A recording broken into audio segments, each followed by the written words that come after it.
Was it a difficult choice?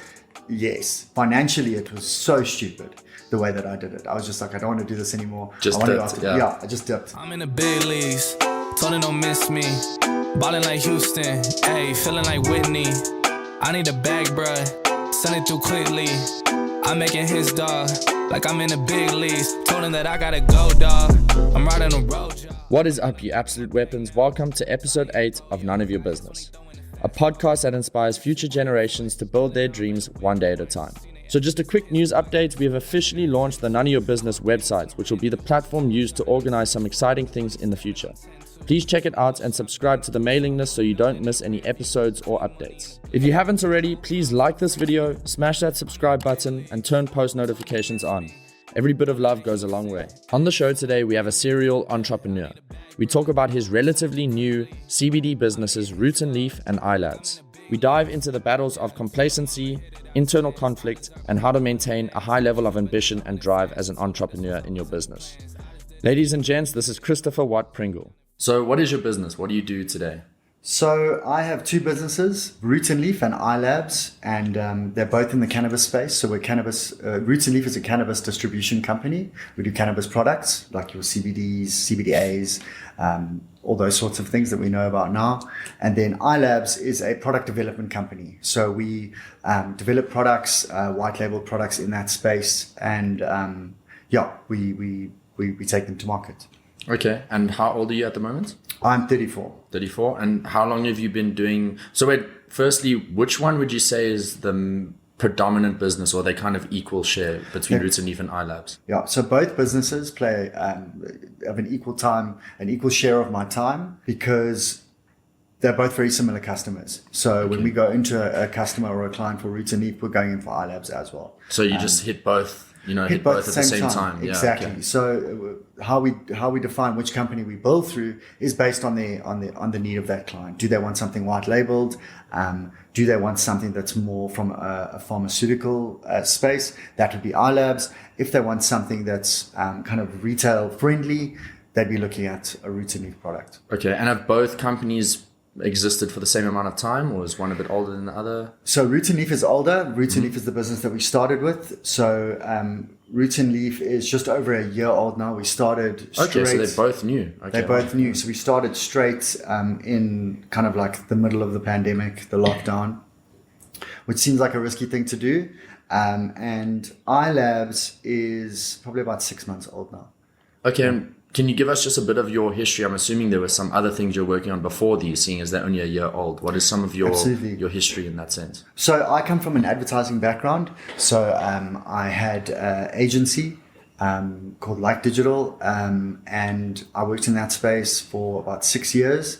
That's kind of where the entrepreneurship began, starting an agency. Whilst in that business, we kind of diversified. My then partner, Chris, and I, we got involved in a lot of other different companies, helped start up incubation. And that's where I made the decision in my life to kind of, I'm not going to work for someone ever again. Back that 100%. Exactly.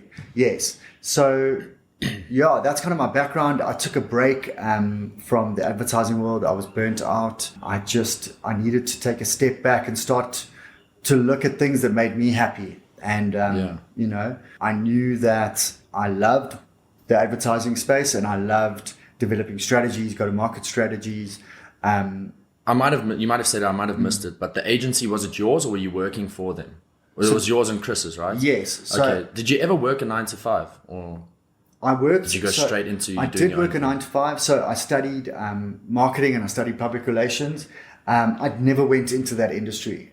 So off the bat, I wanted to make some money. My old man said, "You got to get into like the sales game."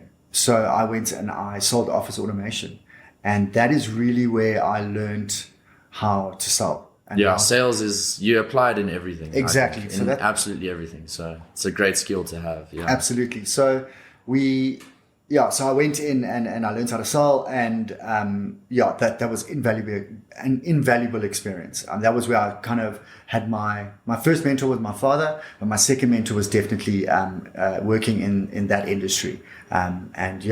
Knowing how to sell is everything in entrepreneurship, So how did you transition from that sales role into the agency? Where was that birthed? I decided that I didn't want to work for someone anymore. I come from a family of entrepreneurs, and I knew that I had to be able to write my own checks. And, doing sales and earning commission is one way of doing that. But the other way is starting your own business. Was that transition quite difficult to make? Because, as if you have a 9 to 5, it's somewhat security, right? People see it as having that security of a salary. Was it quite difficult to make that decision? You know what, I'm actually done with this. I'm just going to pursue my own thing. Or was it relatively easy? It was an easy decision to make. And that's because in the past, I haven't had an issue making rash decisions. Okay. Yeah. I'm quite similar. Yeah. Yeah. I didn't have a problem making rash decisions. Was it difficult? A difficult choice? Yes.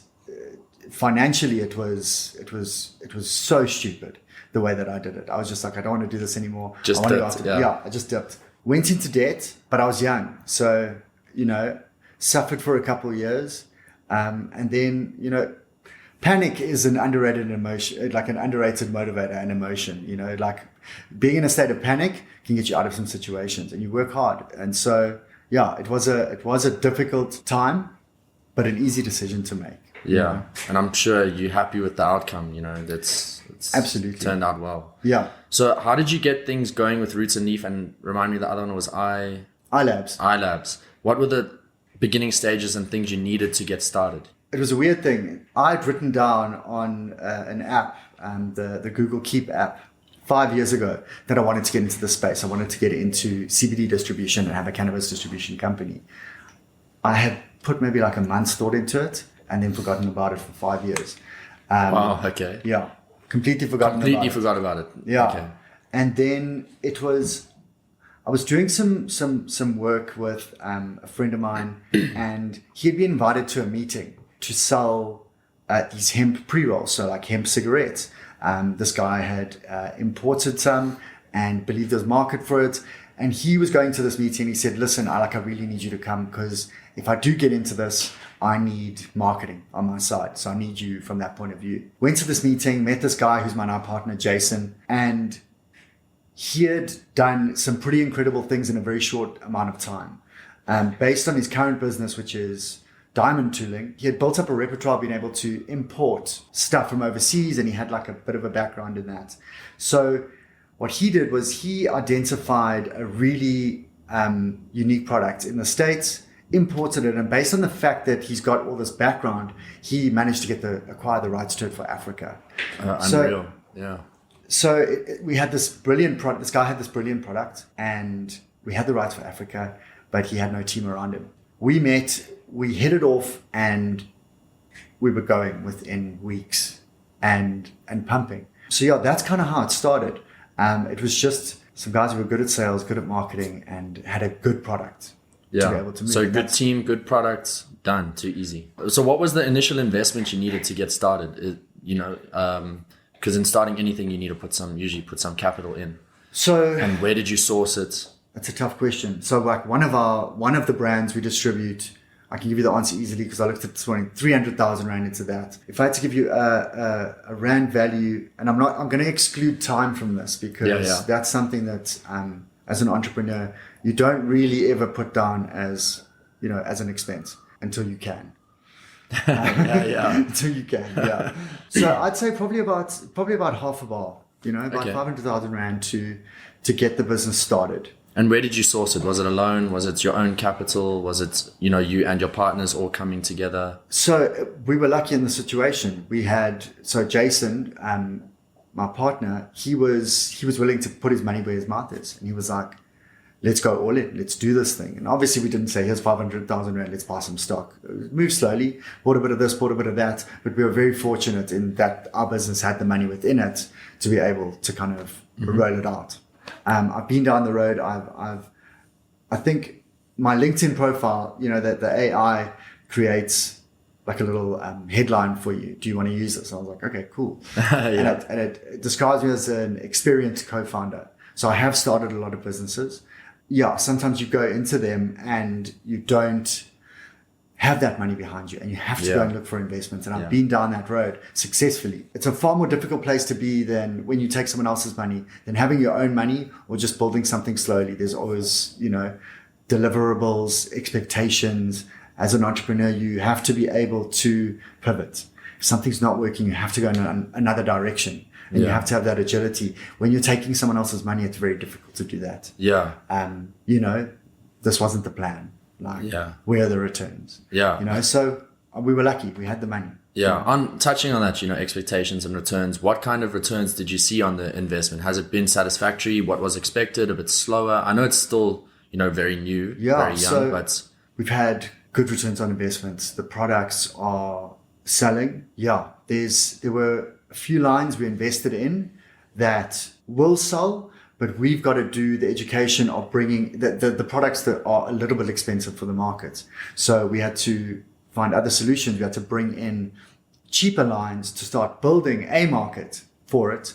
And then we'll bring in those more expensive lines later. So at the moment, the return on investment is good. It's all going to plan. We're not buying and sitting with incredible amounts of stock. Stock's moving. Yeah. So would you consider this your passion, this, you know, CBD business? Or is there, when you think about what you would do with the rest of your life, is there kind of another vision and this is just leading you to that? I think this industry is definitely exciting enough for me to like see this through, you know, and do this for the rest of my life. Legislation's changing around it, which means we've got access to more products and the market just opens up wider and wider.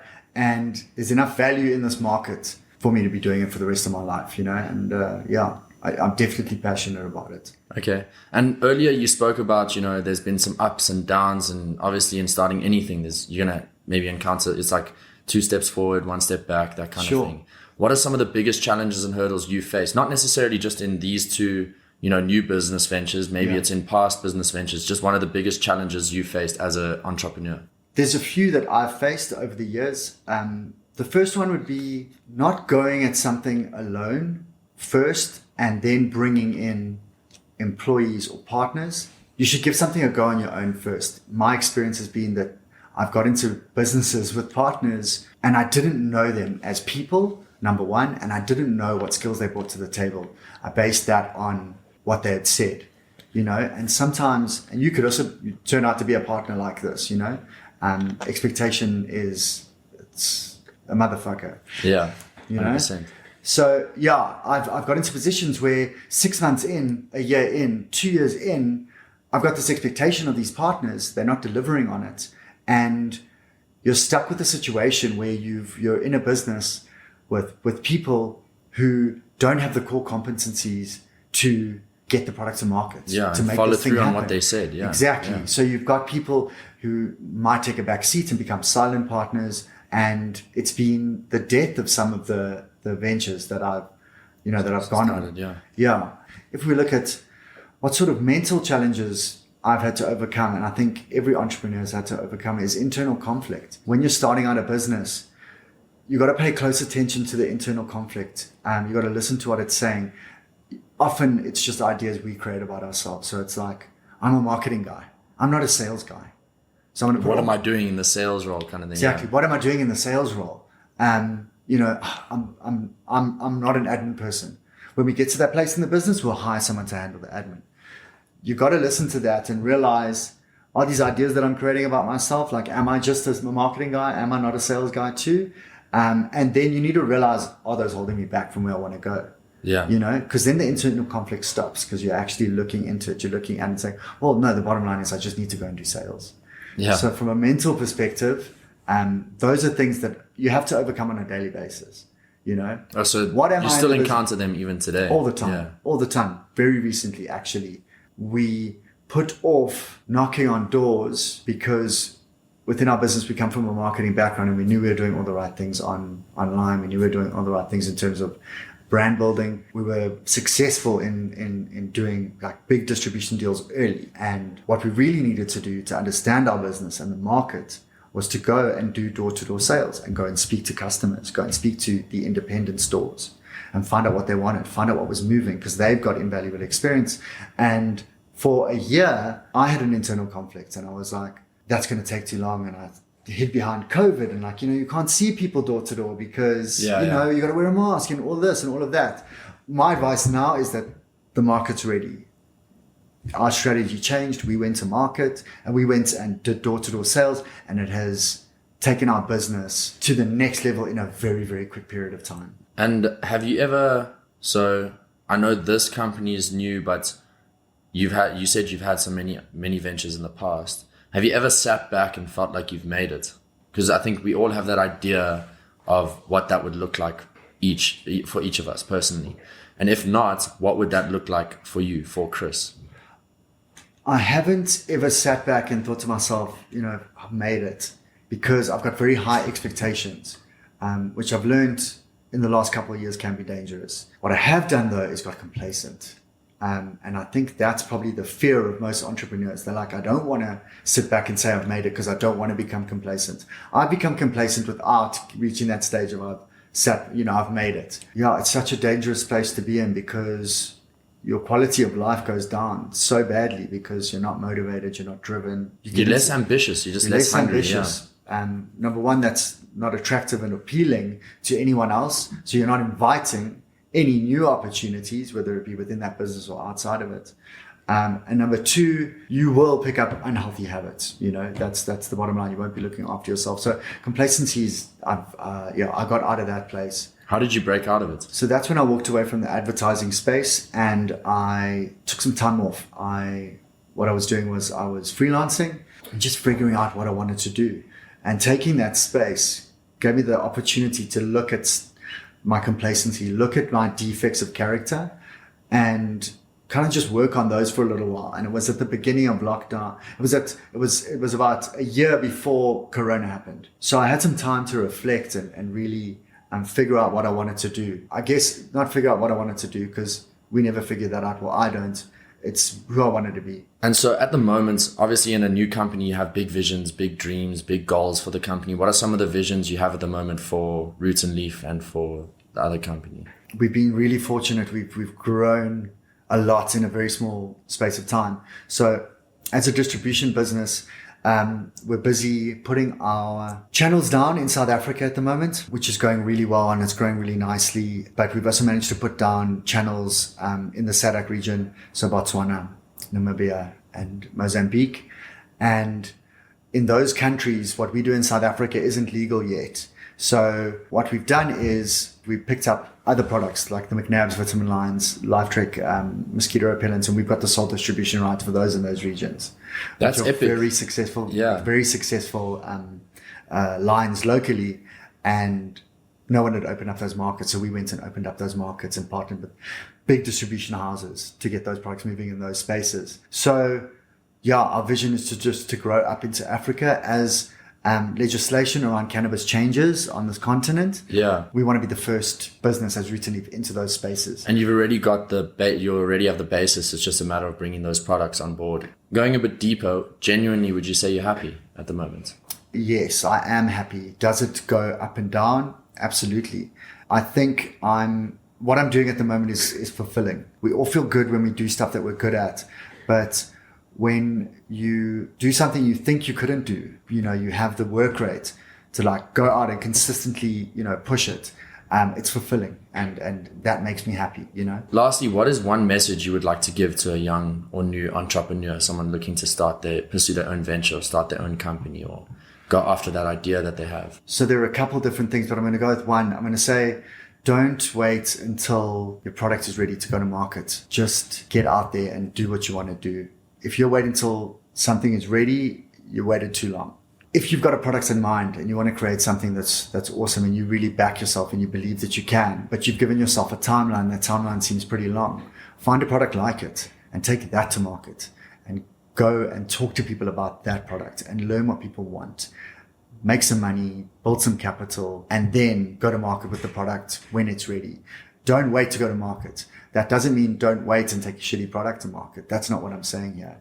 Just go to market. Find something else that's similar, that's going to open doors for you. Find something that people want and go out there and do that and learn. That's how a lot of my success has happened, and friends of mine, is that they've either gone and worked for companies who are doing things that they want to do themselves, or they've gone and they've found products that they like that are similar to the things that they want to do, and they've gone and sold those and taken the learnings from being in the market to become successful at doing their own thing.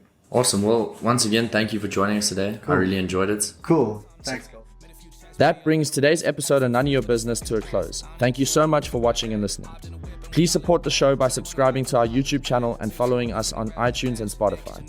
You can also find us on Instagram at None of Your Business Pod. Just a quick shout out to Film Africa for helping with the production of today's episode. You'll find their links in the description. Thanks for the love, and I'll see you guys next week Monday at 5 p.m. South African time.